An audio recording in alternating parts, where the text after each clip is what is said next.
Amakumos. Amakumos. Amakumo fruits.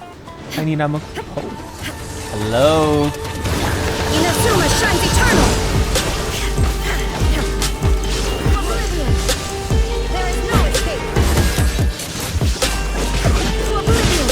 Illusion shines eternal! Illusion shattered!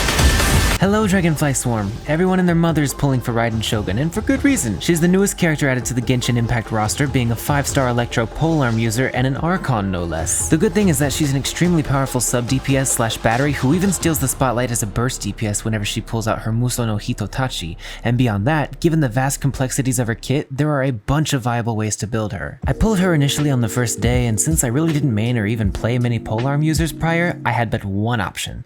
I gave her a level 50 Primordial Jadewing Spear that I found in a broke down alley once, and rolled with it. Then I had to look at her abilities only to find a massive wall of text beaming at me from every angle. She's seriously got a lot going on, so let's first digest her abilities and how best to use them on the field. Raiden's elemental skill is a turret ability, not unlike Fischl's Oz, in which she deploys an electro eyeball thing that follows the active character for 25 seconds on a 10-second cooldown. So already this ability is nice because it has a 100% uptime. Whenever the active character damages an enemy, the eyeball performs a massive AoE electro slash in tandem, occurring up to once every 0.9 seconds. You'll want this ability to be up at all times with Raiden in your party because it acts as a great energy battery for your active character, as well as giving them a nice damage bonus on their own burst based on how much energy their burst costs. A few things to note are that Raiden can actually trigger the tandem attacks from the skill with her own abilities and attacks, and also the tandem attacks from this skill will not trigger when attacking a shielded enemy. Raiden's elemental burst is the famous Booba Blade, the one she pulls out of the sword.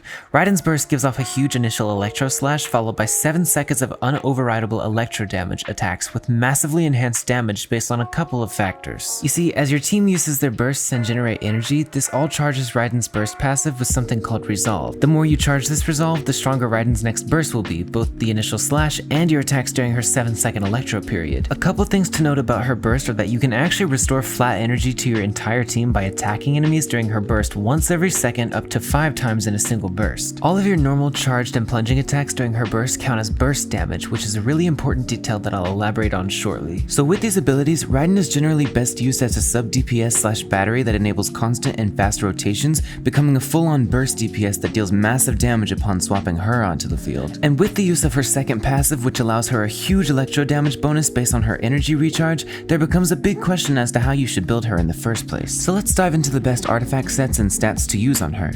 It's already widely known that the Emblem of Severed Fate was practically designed for Raiden, as it significantly enhances her kit, in multiple ways no less. The 2-piece bonus gives you 20% energy recharge, and the 4-piece bonus turns all of your excess energy recharge into burst damage, up to a 75% burst damage increase, which is huge. Given that her passive allows her an electro damage bonus that actually ends up being more than what an electro goblet would give you, you can instead focus the goblet on attack percent, and this means that you can give your Raiden an energy recharge sans rather than attack sans, which will scale her abilities even further. As for circlets, crit rate or crit damage depending on what you need. This is the general idea of how to focus your Raiden stats, but there are a few important exceptions with some of the weapon options, so stay tuned for those. You can use other set combinations such as the 4-piece Thunder Soother, 2-piece Thundering Fury, 2-piece Glads, and they're not bad on Raiden, but in all honesty, they pale in comparison to the efficiency of the 4-piece Emblem set, and there's no reason not to use Emblem over other sets on Raiden. For anyone wanting to flex her as a main DPS, however, I'd say your best bet, if not the Emblem set, would be the 2-piece Thundering Fury, 2-piece Gladiators for the extra electro damage and attack. Now back to that Primordial Jadewing Spear I found in a broke down alley and gave to my Raiden.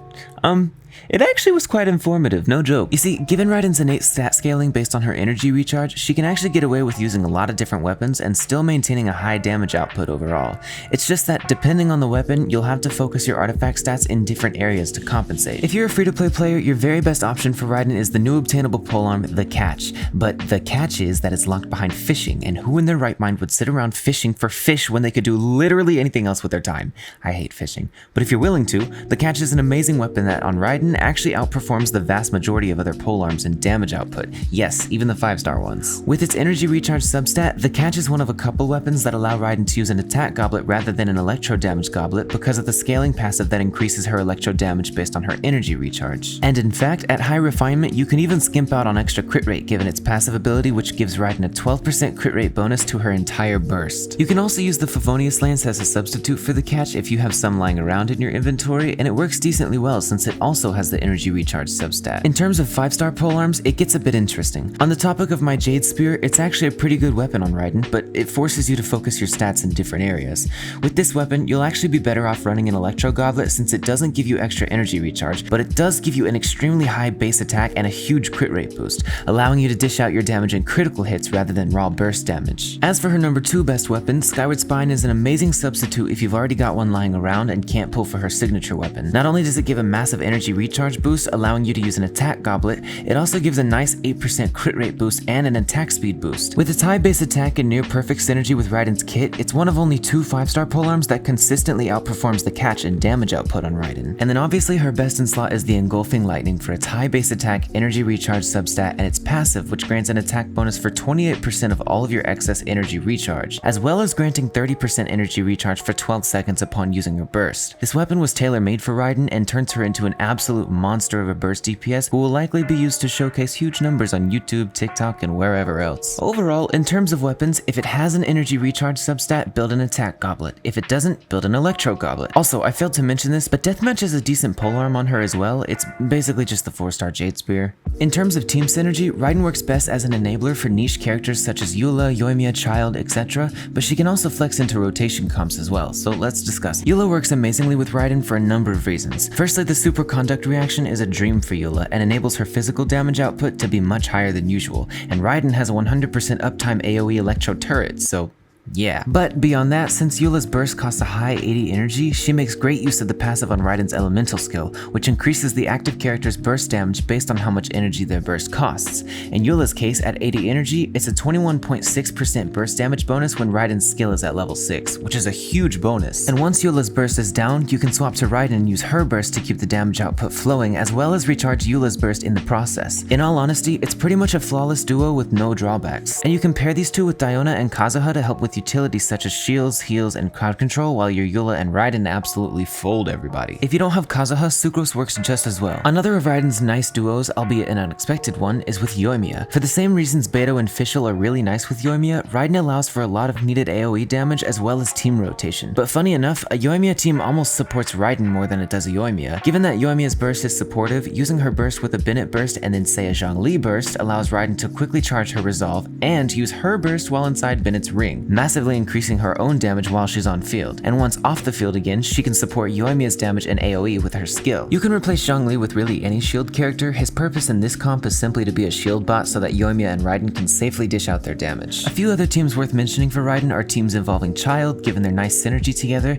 variants of the national team which focus on fast rotations to charge Raiden's resolve, and the many possible variations of the Eula team in which you can substitute Diona and Kazuha for characters like Rosaria, Bennett, Chi-Chi, Sucrose, and other utility characters. The general thing with Raiden is that she's a very weird character that forces very weird playstyles, so the teams she does work well on, she works really well on. But in teams where she doesn't have much synergy, you won't get much out of her kit. She's a team player that bounces off the use of her teammates' bursts to power up her own, so naturally, without synergy, she'll fail. A few final notes I have for you guys. If you're wanting to pull for constellations but are unsure how many you want, I'd say her first constellation is a very good investment given that it increases the rate at which Raiden accumulates resolve, maximizing her burst damage much faster. Any constellations after that, while very nice for well damage and team play, aren't necessary to make your Raiden a top tier character. And now, we cue the dramatic music and move into the show. Inazuma shines eternal!